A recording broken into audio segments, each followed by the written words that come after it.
आज से हम स्टार्ट करने जाने वाले हैं सोलो लेवलिंग के सीजन 2 को। लास्ट एपिसोड में हमने देखा था कि जुनू शैडो मोनार्क बन चुका था और उसने इग्रिस के शैडो को भी एक्सट्रैक्ट कर लिया था। फिर हम देखते हैं कि जुनू गेट से बाहर आ जाता है। आगे वो अपने घर जाके सो रहा होता है, पर तभी उसको जिना का कॉल होता है। जुनू से कहती है कि क्या तुम अभी भी सो रहे हो? जुनू कहता है कि हाँ, मैं थोड़ा सा थक गया था। जुनू को बता दिया कि 2 बज गए हैं। ये सुन के जुनू एकदम से अपने बिस्तर से उठ जाता है। फिर जुनू से कहती है कि तुम्हें तो पता है ना, आज पेरेंट टीचर मीटिंग है। जुनू पूछता है कि मुझे वहाँ कब तक आना है? जिना बताती है 5 बजे। जुनू कहता है कि तुम चिंता मत करो, मैं लेट नहीं हूँ।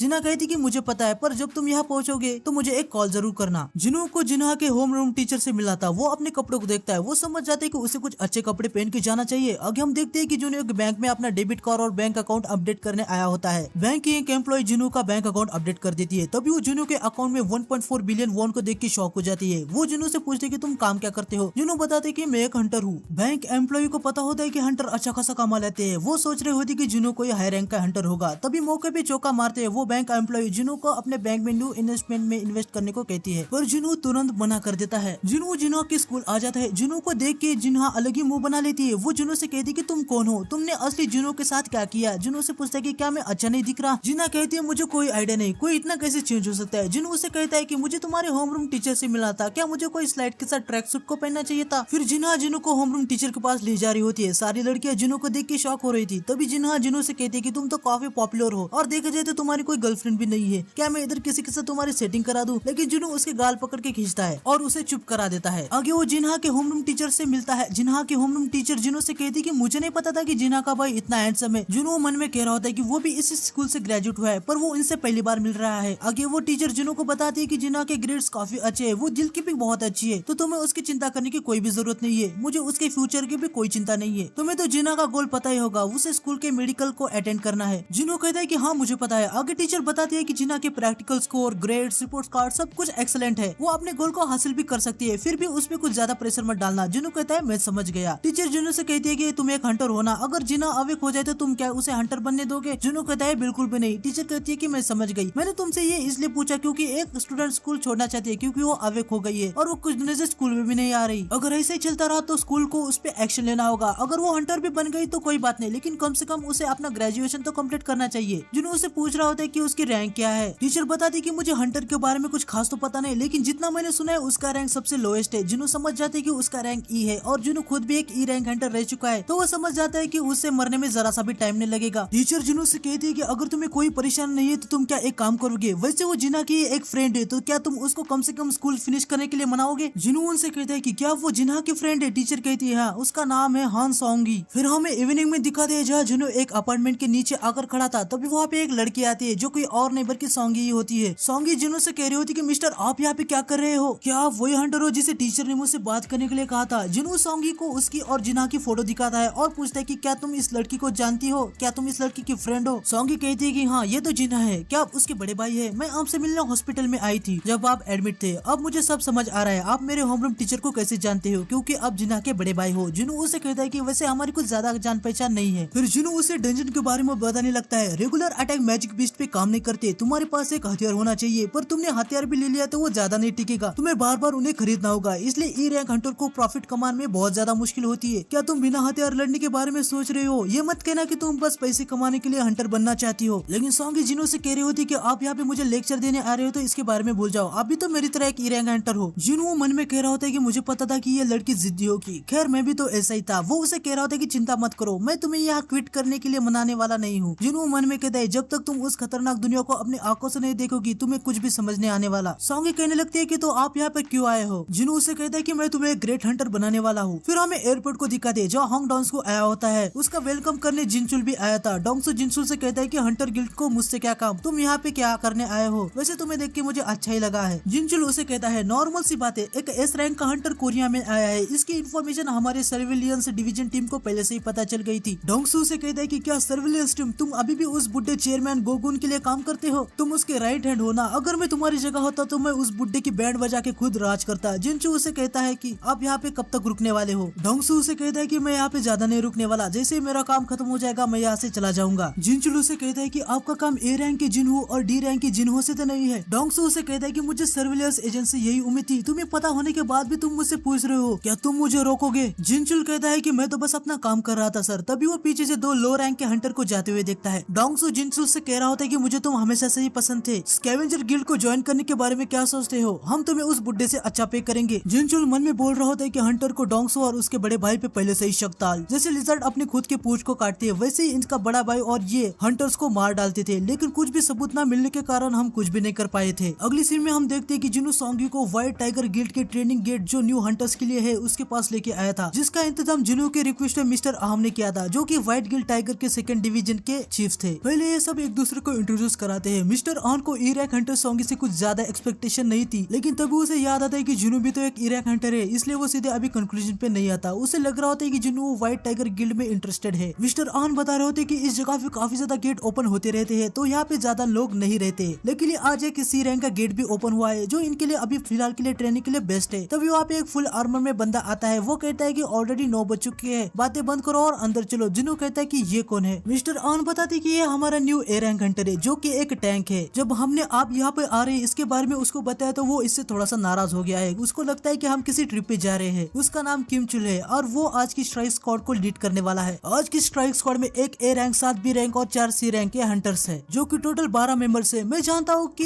ए रैंक और बी रैंक हंटर्स सी गेट के लिए ज्यादा ही है, माना कि उनकी रैंक ज्यादा है, लेकिन वो न्यू हंटर्स है। जुनू कहता है फिर भी ए रैंक और बी रैंक कुछ ज्यादा ही हो गए। वो मन में सोचता है कि इस रेट से कुछ भी सीखने को नहीं मिलेगा, लेकिन इससे सोंगी को जरूर पता चलेगा कि हाई रैंक के हंटर के सामने ए रैंक कुछ भी नहीं कर पाते। आगे वो डंजन के अंदर जाने लगते हैं, लेकिन जैसे ही जुनू अंदर जाने लगता है उसे अजीब सा फील होता है और हम देखते हैं कि डंजन पूरा का पूरा रेड कलर में बदल जाता है। जुनू को खतरा सेंस होता है। वो समझ जाता है कि उनको यहाँ से जल्दी निकलना होगा। वो बाहर आने की कोशिश करता है पर नहीं आ पाता। वो जाते समय मिस्टर आन से कहता है कि मेन स्ट्राइक को जल्द से जल्द कांटेक्ट करे। आन भी समझ जाते हैं कि अभी मेन स्ट्राइक को कॉल करने से कुछ नहीं होने वाला, इसलिए वो सीधा वाइल्ड गिल्ड के मास्टर को ही कॉल लगा देते हैं। मिस्टर आन मास्टर से कहते हैं कि एक सी रैंक का गेट अचानक से रेड गेट में बदल गया। ये सुनने के बाद व्हाइट टाइगर गिल्ड का मास्टर एस रैंक का हंटर बेक वहाँ खुद आ रहे होते हैं। आगे हमें एक बार फिर डोंगसू और जिनचुल को दिखाते हैं। डोंगसू जिनसू से पूछता है कि मेरे भाई के अंतिम संस्कार का क्या हुआ। जिनचुल बताता है कि दुर्भाग्य से उसकी बॉडी ही नहीं मिली, क्या आप उसकी कब्र से मिलना चाहते हैं। डोंगसू कहता है कि नहीं, जो मर चुका है मुझे उसमें कोई भी इंटरेस्ट नहीं है, मैं जो बाकी कचरा बचा हुआ है उसमें इंटरेस्टेड हूँ। जिनचुल पूछता है कि तो मैं आपको कहाँ पे छोड़ू। डोंगसू कहता है और कहा, डंजन के पास, मुझे उन बेवकूफों को ढूंढना है, अगर वो हंटर है तो वही मिलेंगे। जिनचुल कहता है कि कोरिया में तो काफी तरह के गेट्स है, तो आप उनको कैसे ढूंढोगे। डोंगसू अपने मोबाइल में देखता है और उसे पता चल जाता है कि ई रैंक का हंटर जुनू अभी अभी किसी डंजन में गया है। डोंगसू जिनचुल से कहता है कि डंजन के रूल्स बाहर की सोसाइटी से अलग है, तुम समझ गए ना मैं क्या कहने की कोशिश कर रहा हूँ। अगर मैं उसे डंजन के अंदर दफनाऊं या नहीं ये मेरी चॉइस होगी, तुम बस अपने काम पे ध्यान दो। जिनचुल कहता है कि मैं समझ गया सर। हमें जुनू और बाकी हंटर्स को दिखा दे जो अलग ही डायमेंशन में आ जाते हैं, जिधर हर तरफ बर्फ थी। उनको कुछ समझ नहीं आ रहा होता है कि वो लोग कहाँ पर आए हैं और गेट भी गायब हो जाता है। जुनू को फिलहाल यहाँ पे कोई गड़बड़ तो महसूस नहीं होती। सोंगी जुनू से पूछ रही होती कि कुछ तो गलत हुआ है ना, तभी उस पे कोई बर्फ के तीर से हमला कर देता है। जुनू उसे बहुत ही आसानी से पकड़ लेता है और उसे तोड़ देता है, लेकिन दूसरे एक मेंबर के सिर पे वो बर्फ का तीर लग जाता है और इनको पता चल जाता है कि इन पे आइस एल्फ्स ने हमला किया है। जुनू उनकी प्रेजेंस को सेंस नहीं कर पाया था क्योंकि वो काफी दूर थे। जिनका भी ऐसे वाले मॉन्स्टर से पहली बार पाला पड़ा है वो उन्हें आइस एल्फ्स कहते हैं, पर एक्चुअली जो हंटर जिससे पहले से लड़ चुके हैं वो इन्हें आइस लेयर कहते हैं। ये चुपके से अपने दुश्मनों पर वार करते हैं। फिर हमें बेक यूनू को दिखाते जो डंजन के अंदर जाने की कोशिश करता है, पर वो गेट बंद हो चुका था। वो आन से पूछ रहा था कि ये तो सी रैंक का गेट होना चाहिए था। आन कहता कि हाँ सर, ये सी रैंक का ही गेट था। बेक कहता है कि क्या तुमने एसोसिएशन से कंफर्म नहीं किया था। आन कहता है कि हाँ किया था सर, वो भी बार बार सी रैंक ही कह रहे थे। फिर हमें पता चलता है कि जो रेड कलर के गेट हो रहे हैं वो सिर्फ हाई रैंक के डंजन में ही देखे जाते हैं। बेक को यकीन होता है कि ये गेट कम से कम बी या उससे ज्यादा रैंक का है। आन कहता है कि हम इसे फिर से मानामीटर से मेजर करें। बेक कहता है कि गेट पहले से ही रेड हो गया है, अब इससे मानामीटर की वेव एमिट नहीं करेगा, तो इसे मेजर करना इम्पॉसिबल है। इसकी वजह से हमारे पास अब कोई रास्ता नहीं कि हम कैसे पता करें कि ये गेट किस रैंक का है। मुझे बताओ कि गेट के अंदर कितने हंटर गए हैं और उनकी रैंक क्या है। आन बताता है सारे मिला के 12 हंटर है, जिनमें से एक ए रैंक का हंटर है जिसका नाम चुल है और वो लीडर है। बाकी उसके साथ 7 बी रैंक हंटर से। बेक मन में सोच रहा होता है कि ये गेट पक्का बी या ए रैंक का ही होगा। अगर ये एस रैंक का होता तो पूरे देश को इमरजेंसी सिचुएशन में डाल देता। आगे वो सभी को बताता कि अगर ये गेट बी रैंक का होगा तो कम से कम 3 या उससे ज्यादा ए रैंक हंटर चाहिए। अगर गेट ए रैंक का होगा तो 1 या उससे ज्यादा एस रैंक हंटर या फिर 10 ए रैंक हंटर होने चाहिए। इसका मतलब ये कि अगर ये गेट ए या फिर उससे ज्यादा रैंक का होगा तो उनके बचने के कोई चांस नहीं है। किस्मत अच्छी हुई तो ए और बी रैंक के कुछ हंटर बच सकते हैं। तभी आन कहता है कि एक और पल्सर गेट के अंदर गया है जिसपे मेरी कुछ दिनों से नजर है। बेक कहता है कि क्या एक हंटर जिसपे तुम नजर रखे हो, कौन है वो, उसकी रैंक क्या है, ए या बी। लेकिन आन अपनी मुंडी हिला के नहीं कहता है। बेक खुशी से कहता है क्या तुम कहना चाहते हो वो एक एस रैंक का हंटर है जो हमारे न्यू हंटर के साथ गया है। आन बेक से कहता है कि नहीं सर, वो एक ई रैंक का हंटर है। फिर हमें डंजन के अंदर का सीन दिखाते हैं जहाँ जिनू समझ जाता है कि वो जो एल्फ स्लेयर है ना वो पहले पहले कमजोर हंटर पे वार कर रहे हैं। जुनू मन में कह रहा होता है कि अगर वो यहाँ पे 2 महीने पहले आता तो इनके जो तीर है ना वो उसको लग सकते थे। आगे वो कह रहा होता है कि तुमको तो मैं अपने हाथों से ही मारूंगा। तभी किमचुल कहता है कि तुम लोग में से शायद किसी ने अब तक नोटिस नहीं किया होगा, पर फिलहाल हम एक रेड गेट के अंदर है। इसका मतलब है कि कोई भी इस डंजन के अंदर नहीं आ सकता। ये गेट तभी ओपन होगा जब हम सारे मर जाए या फिर डंजन ब्रेक हो जाए। सॉन्गी जुनू से पूछ रही होती कि मिस्टर ये रेड गेट क्या होता है। जुनू बताता है कि ये एक स्पेशल गेट है जो दूसरे डायमेंशन से कनेक्ट है। जैसे कोई इसके अंदर अपना पैर रखता है उसका बाहर वाली दुनिया से कनेक्शन कट हो जाता है। इससे भाग नहीं सकते जब तक डंजन के बॉस को हराना दे या फिर डंजन ब्रेक ना हो जाए। दूसरे शब्दों में मैं कहूँ तो यहाँ पे हम सब अब फंस चुके हैं। तो आज के एपिसोड में इतना ही। नेक्स्ट एपिसोड कल आएगा तो चैनल को सब्सक्राइब कर देना और देखने के लिए thank you so much. Sayonara.